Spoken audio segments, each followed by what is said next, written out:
Because of the basic core, if you look at the DSM, that the criteria for autism is communication issues, sensory issues, an ability to self-regulate, so communication, sensory, behavioral, inability to adapt to various kinds of behavioral changes.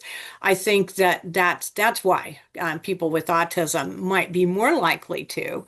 And the more we continue language-based approaches as opposed to visual approaches with individuals with autism, I think we're not going to see significant improvement with an individual if they're prone to running, if we just keep telling them. I'm told them, like, how does the student know what the expectations are for that environment? Well, I tell them, even though we know that kids with autism don't process auditorially. That's their weakest link. It is absolutely their weakest link. So what do we know they respond to? And lots of other disabilities as well, and that's visual. Kind of tweaking until we get the kind of schedule that a student with autism, we think, oh, students with autism are rule bound and routine bound. Sometimes they are, but the routine has to match the kids' strengths and needs, right? And if we just focus on changing them and making them behave, then we're not going to put into place the sorts of things that are going to, excite that kid about learning and being in the classroom. So when I do a functional behavioral assessment is, I observe the student, and there was one young man, uh, we had autism, early 20s. And in Michigan, we educate kids in special ed till age 26. So anyway, he was 22 or something. He wouldn't get off the bus. And, so I was like, okay, let's get pictures of, along some landmarks of the hallway and one of his favorite parapros and his desk and things like that. And that that did make him think, oh, okay, because if I have autism and I don't know my now and next, I'm not going to do it. And if you keep trying to tell me and I'm not processing that, it's going to make me mad and I'm going to just run away. So, along with the visual supports to get him to the classroom, then he was quite tall. He was 6'6" or something like that.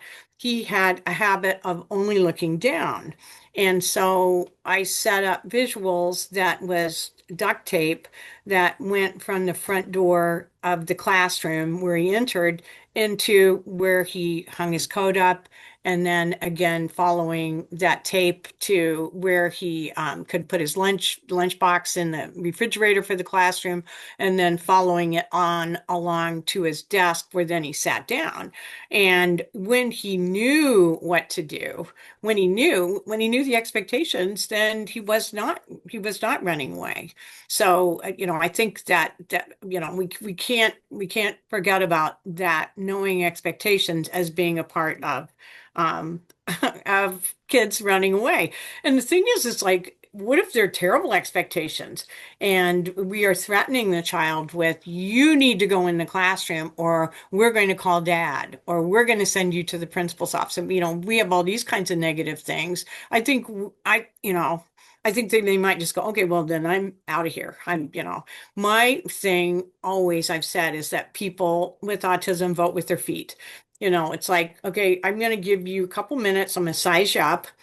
I'm going to size you up, Ashley, and I'm going to see, yeah, no. And then I'm going to maybe take off, or I'm going to go into another room and shut the door.